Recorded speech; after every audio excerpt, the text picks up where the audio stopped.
Não sei vocês, mas até uns 10 anos atrás eu nunca tinha ouvido falar de baru, castanha do baru, um fruto típico do cerrado brasileiro.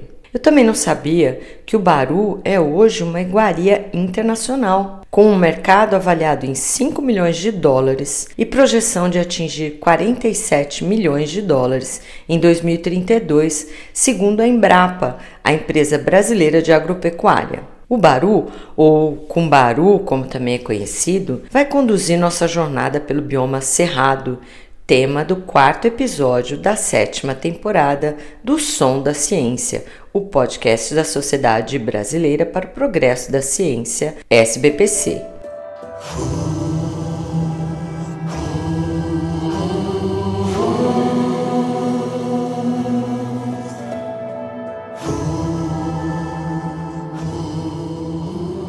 Eu sou Janes Rocha, jornalista na SBPC. Pesquisando sobre esse assunto, descobri que, na verdade, o baru ainda não é mesmo tão conhecido na região sudeste quanto deveria por sua qualidade e benefícios para a saúde humana. O fruto do baru ele é 100% aproveitado. Pastas, farinhas para constituição de bolos, de pães, de shakes. Aí a gente, abrindo a castanha, tem um endocarpo mais rígido, um mesocarpo rígido, que o pessoal faz para bricks de carvão. E lá dentro a semente, a amêndoa, que tem infinitos usos, Vamos voltar ao baru mais adiante. Antes, como nos outros episódios desta temporada, vamos começar a jornada conhecendo mais o lugar para onde a gente vai. O Cerrado é o segundo maior bioma brasileiro, Corresponde a cerca de um pouco mais de 20% do território brasileiro, atrás apenas da Amazônia. Ele fica na região central e ele é o elo de ligação entre os diferentes biomas. Esse é o César Vitor. Meu nome é César Vitor do Espírito Santo, eu sou engenheiro florestal, trabalho na Fundação Pro Natureza, Funatura, que é uma organização não governamental que tem sede aqui em Brasília, que é o coração do Cerrado, vamos dizer assim. A Funatura completou 38 anos esses dias e ela atua em várias partes do Brasil, mas o foco maior é o Cerrado. Então, a gente desenvolve um monte de projetos já desenvolveu vários projetos ao longo da história, E a gente continua executando, tem todo um lado também relacionado com a militância, a questão de influenciar em políticas públicas, e somos representantes da região Centro-Oeste, a sociedade civil da região Centro-Oeste, lá no Conselho Nacional do Meio Ambiente. O cerrado é um tipo de savana com mais biodiversidade que todas as outras savanas existentes no planeta. Savana é um tipo de formação vegetal mista composta por gramíneas, arbustos e árvores de baixo porte, bem espalhados pelo território. Até agora foram encontrados e classificados no Cerrado brasileiro mais de 12 mil espécies de plantas. O baru é um deles, mas tem outros frutos típicos do Cerrado conhecidos apenas de quem mora na região, como o pequi, o bacuri, a mangaba. É o terceiro bioma com mais biodiversidade de fauna depois da Amazônia e da Mata Atlântica. São mais de 2.650 espécies de animais vertebrados, somando os mamíferos, aves, répteis, anfíbios e peixes. O mais conhecido espécime é o lobo-guará, que recentemente foi escolhido pelo Banco Central para figurar na nota de R$200. O Cerrado é um mosaico de fitofisionomias, então tem áreas de cerrado que a gente chama de estrito senso, tem áreas de campos que a gente chama de campo limpo, que é a área mais campestre, campo sujo, são áreas de cerrado com um pouco mais de árvores. O César Vitor usou uma palavra que define bem a importância do cerrado para o Brasil: coração. Com 2.045.000 quilômetros quadrados de extensão, o Cerrado ocupa toda a região central do país, desde o norte do Maranhão e do Piauí até o sul do Mato Grosso do Sul, cobrindo toda a área dos estados de Tocantins e Goiás, adentrando o oeste da Bahia, de Minas Gerais e São Paulo. É mesmo o coração do Brasil. Não é pouco e não é só, tem também. E o ponto-chave do Cerrado para o Brasil é a questão de água, né? A velha e boa frase que o Cerrado é a grande caixa d'água do país. Esse é o Paulo Moutinho, do Instituto de Pesquisa Ambiental da Amazônia, o IPAM, um dos maiores especialistas em cerrado. O Moutinho levanta essa questão nada secundária, a água. O cerrado é considerado a caixa d'água do Brasil porque é lá que nascem 8 grandes bacias de rios, entre elas o Araguaia, o Tocantins, o Doce e o Jequitinhonha.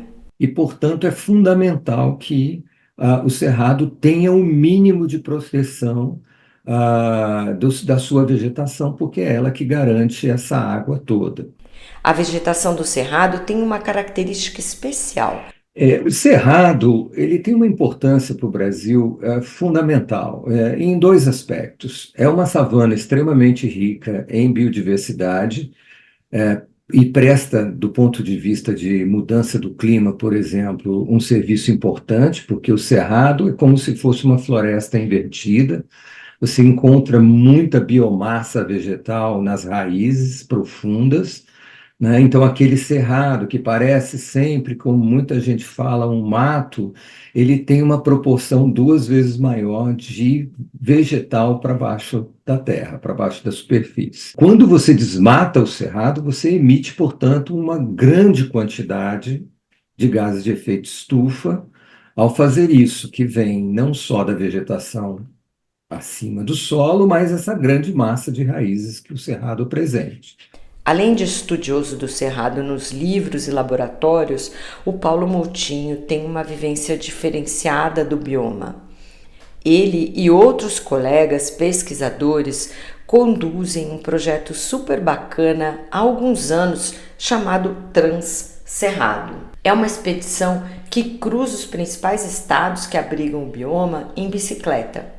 Se por um lado essas expedições permitem um contato direto com a sociobiodiversidade, as plantas, os animais e as comunidades tradicionais, por outro, revela um aspecto da triste realidade, a degradação do bioma por queimadas e desmatamento para a produção agropecuária, piorada com o aquecimento global. E vem acontecendo, principalmente a gente vê isso ao longo das nossas expedições científicas de bicicleta, é uma deteriorização da vegetação e do bioma muito rápido. Nós já perdemos mais de 40%, eu posso dizer, do cerrado, que dá lugar a diferentes formações, como plantações, como pasto, principalmente, e que traz uma série de implicações, né? A primeira delas é a questão da retirada da vegetação nativa e o desaparecimento das nascentes, e que traz um problema sério, não só para o solo, mas traz um problema sério futuro. Hoje nós temos essa combinação de mudança climática global que traz para a Amazônia, para o Cerrado e para outros biomas brasileiros uma situação de estresse, e que isso é potencializado, esse estresse, seja ele hídrico, seja ele de temperatura, de calor, potencializado pelo uso da terra, né? Ao retirar o cerrado, você te retira uma parte do serviço de ar-condicionado que a vegetação nativa tem para essa região.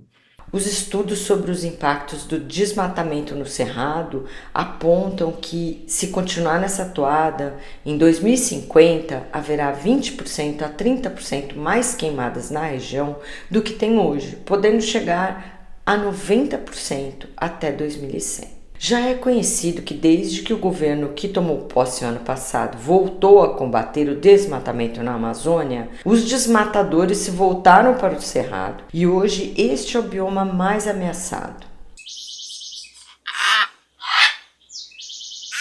Bom, e o que tudo isso significa para as pessoas que vivem no cerrado?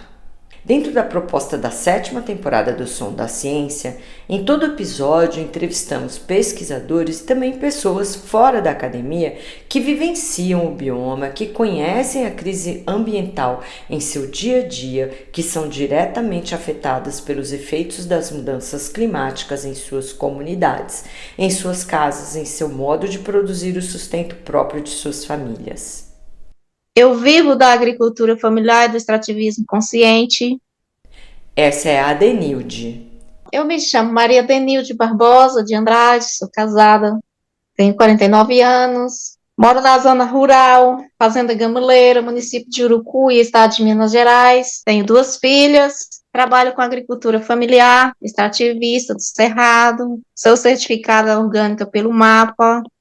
MAPA é o Ministério da Agricultura e Pecuária. A Adenilde participa de um grupo de mulheres que trabalham em cooperativa na região. Elas se ajudam, buscam apoio técnico e mercado em conjunto.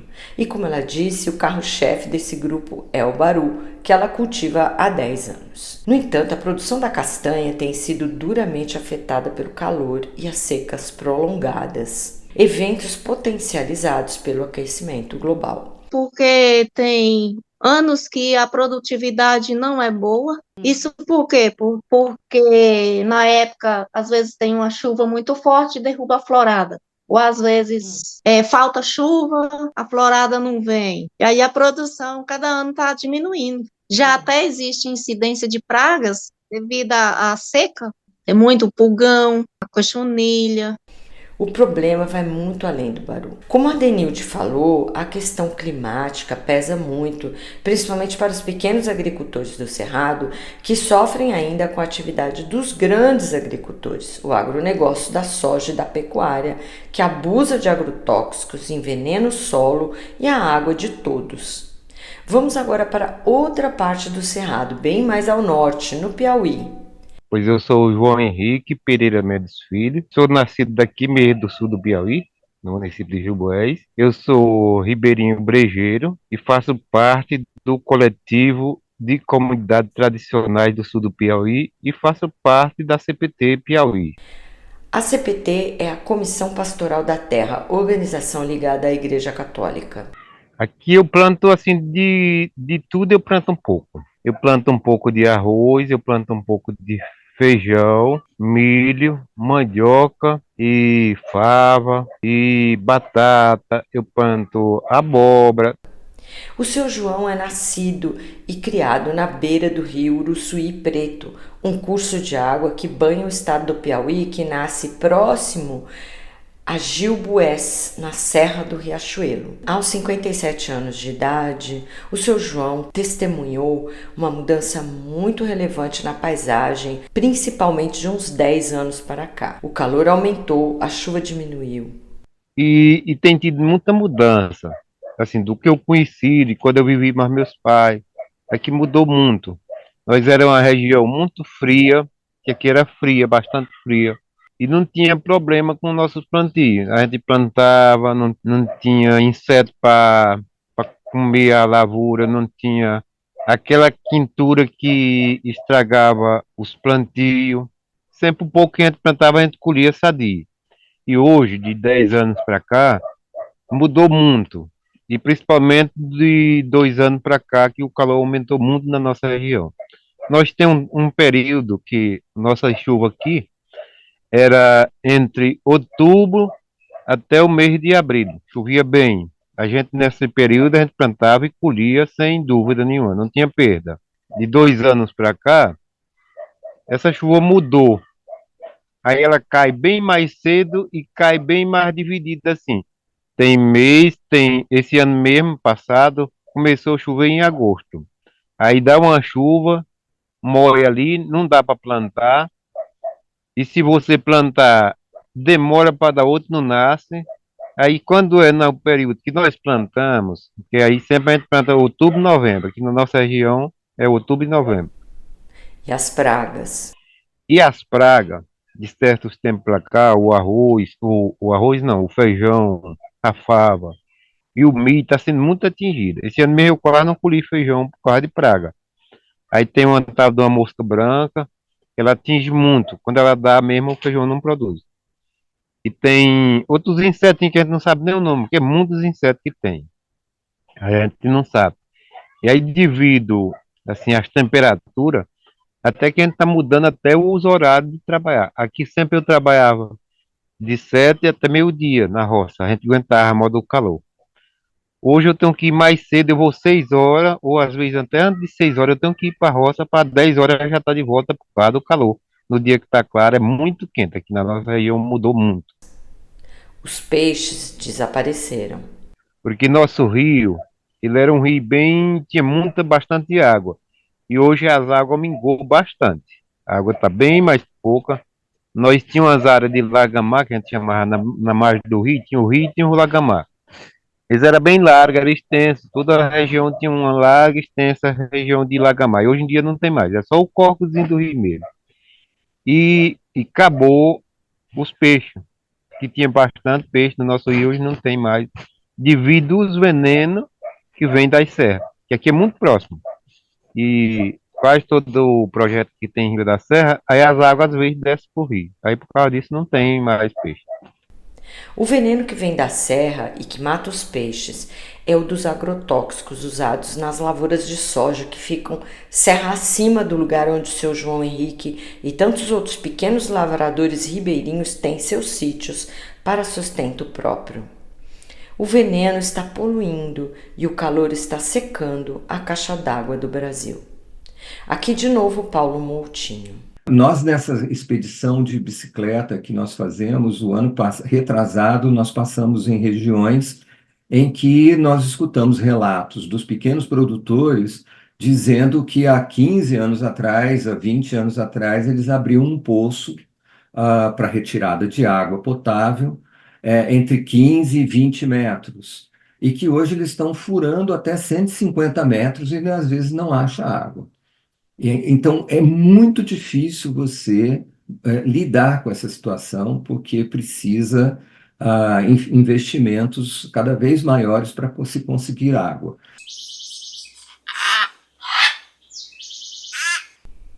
E como manter o cerrado vivo? Para o Paulo Moutinho, é fundamental engajar os produtores rurais, já que mais de 60% do cerrado nativo está em propriedades privadas. Mas ele tem outras sugestões. A primeira coisa que nós precisamos pensar é numa nova conscientização do agronegócio de que é possível aumentar a produtividade sem avançar sobre o que resta de cerrado.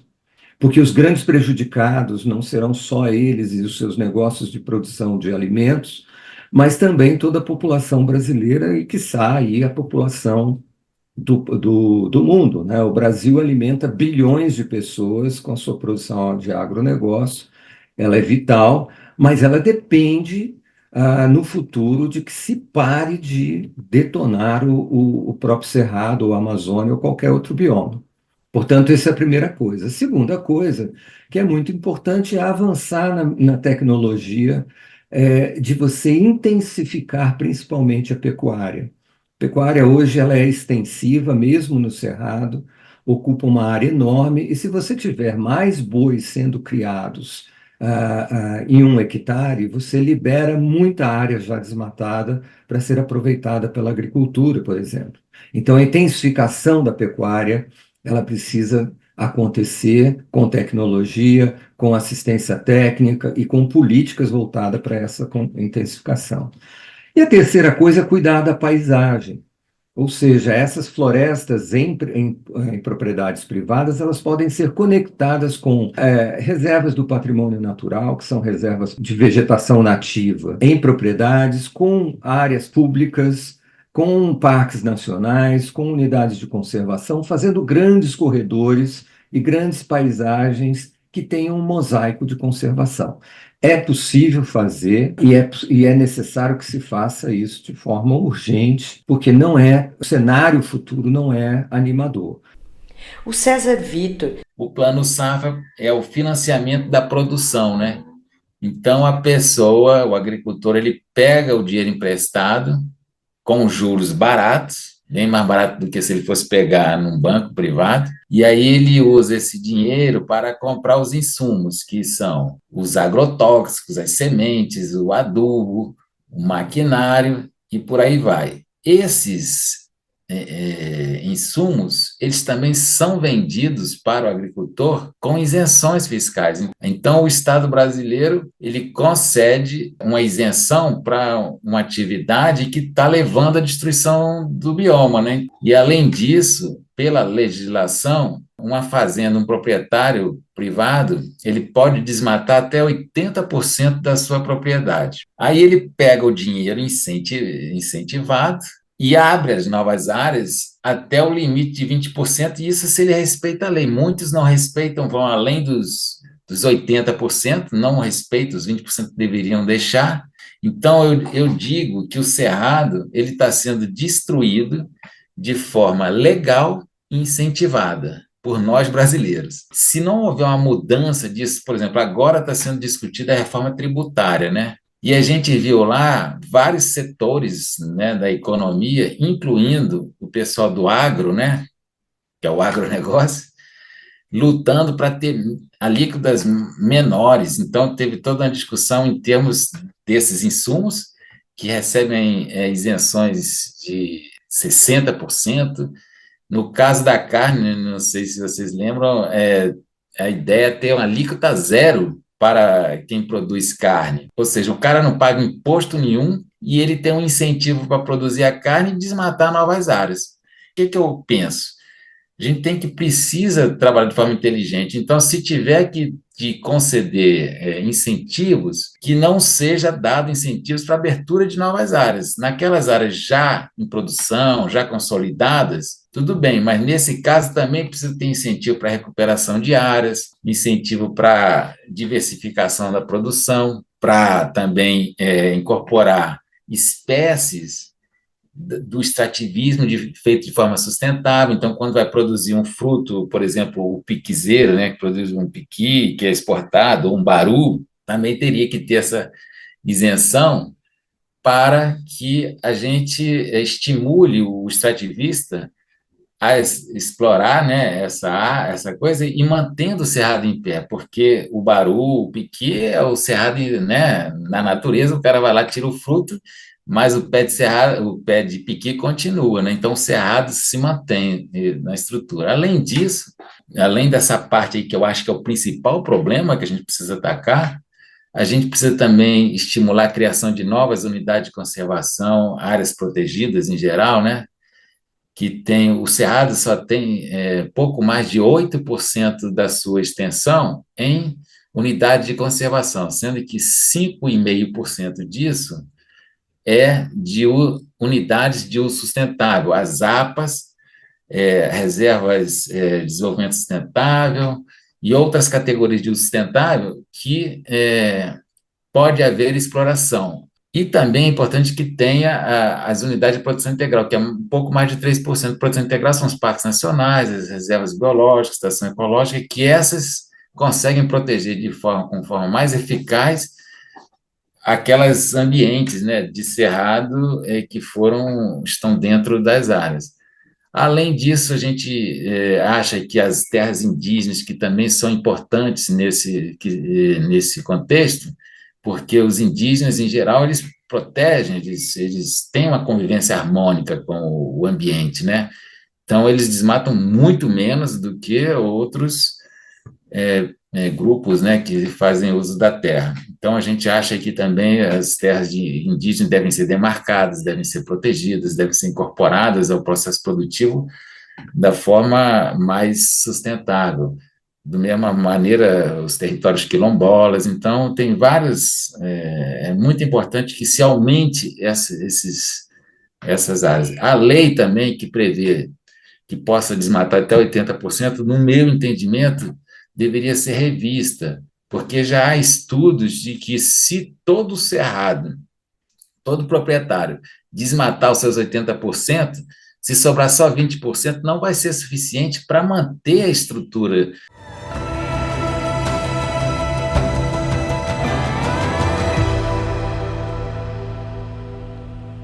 É É isso, chegamos ao fim do 4º episódio da 7ª temporada. Esperamos que tenha ajudado a evidenciar a importância que tem o Cerrado para o país, para os brasileiros, para o meio ambiente, para o planeta e para o futuro. Se esse episódio acrescentou algo para você, comenta aqui, dá um joinha, compartilha com quem você acha que pode ter interesse nesse tema. Se tiver um tempinho, responda a enquete que acompanha o episódio para a gente saber de onde você está nos ouvindo. E se você não conhece o Baru, não deixa de experimentar, é muito bom e não é tão difícil de encontrar. O podcast O Som da Ciência é uma produção da equipe de comunicação da SBPC e está disponível nas principais plataformas agregadoras de podcasts. Até o próximo Bioma. Tchau!